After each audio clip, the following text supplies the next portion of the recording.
les gens qui ont parti soit par un décès, à cause d'un décès, au licenciement, aux mutations, au détachement, au retrait, aux titularisations.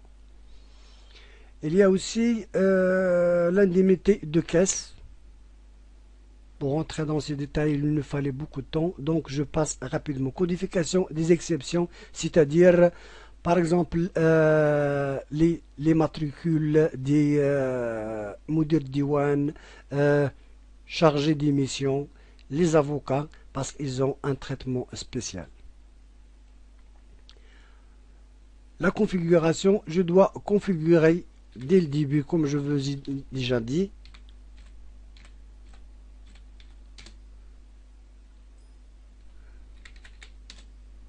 Ah, j'ai oublié le mot de passe.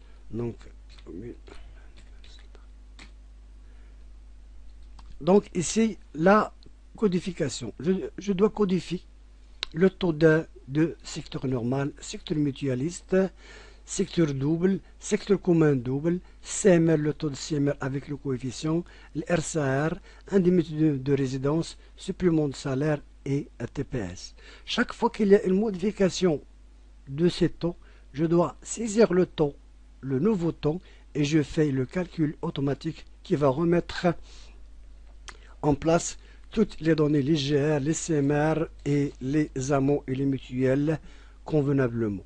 Vous voyez ici qu'il y a calcul CMR, calcul RCR, calcul mutuel AMO, recalcul le secteur mutualiste, recalcul TPS et le recalcul les GR avec le recalcul de 4.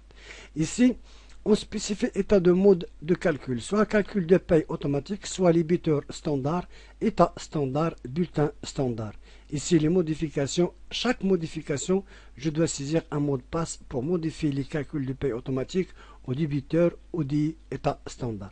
Ici, le coefficient d'indice. C'est à cause de ces coefficients qu'on établit, qu'on calcule le traitement de base, c'est-à-dire le coefficient ancien et le coefficient nouveau. Donc, avec ce coefficient, on peut calculer le traitement de base, bien sûr, en tenant compte de l'indice. Et c'est les prêts. Quelquefois, par exemple, au moment ou à l'occasion de l'Eid, on peut geler entièrement tous les crédits. Donc, il suffit que je coche la case prêt gelé. Le calcul automatique de la paie ne tient pas compte des prêts des sociétés. Donc, c'est par défaut n'est pas gelé. Le nombre maximum de prêts, c'est-à-dire je dois contribuer et donner dès le début le nombre de prêts pour chaque personne. Ici, au moment de geler les prêts, il y a des sociétés qui ne veulent pas geler le montant de leurs prêts. Donc, je dois faire une exception société à geler et le reste, on ne peut pas le faire. Ici, calcul de net à payer après l'accord d'un autre prêt. Supposons que une personne qui a 3 prêts et qui veut contracter un 4e prêt, et monsieur le secrétaire général ou bien le responsable de la paie peut voir si cette personne, s'il a contacté le 4e prêt ou le 3e prêt, combien va lui rester.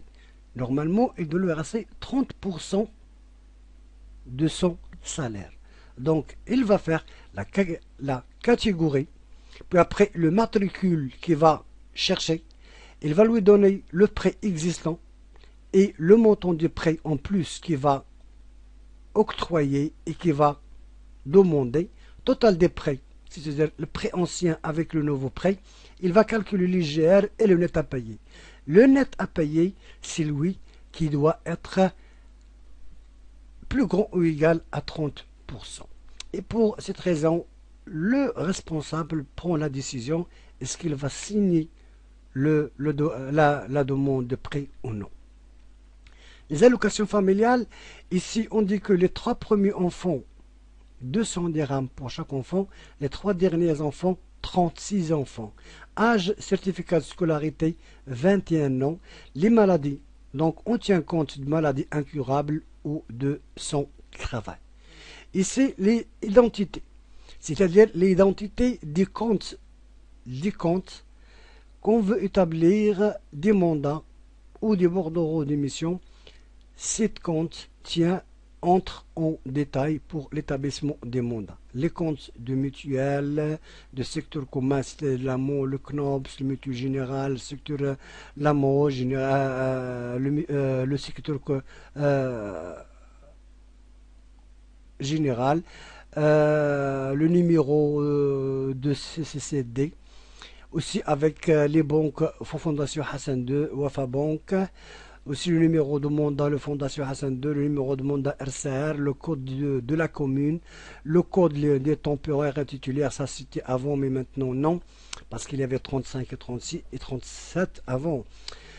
L'état 35 et 37, le code adhérent de CMR, le compte CCP pour loyer, le receveur de le nom, c'est le trésorier communal de Marrakech. Ce nom doit être écrit dans les mandats. Les mandats espèces. Code adhérent RCR, le compte courant receveur, la zone. Est-ce que la zone A, B, C? Tête de décision. Quand on veut écrire la décision, une décision, parce qu'il y a des décisions qui s'impriment automatiquement. Donc, il faut spécifier l'entête de la décision. Ici, le wali de la région Marrakech, Tansit El Haouz, gouverneur de la préfecture de Marrakech, atteste, et ainsi de suite. Ici, il y a les numéros de visa CED et date, les titulaires, temporaires, les saisonniers. À l'époque, il y avait les saisonniers, mais maintenant, il n'y a plus de saisonniers. Mais quand même, le logiciel traite aussi les saisonniers. Les heures supplémentaires, les élus, CMR par patronal, RCR par patronal, le CNOPS, salissement et le prime de naissance. Donc, ça c'est la configuration et le paramétrage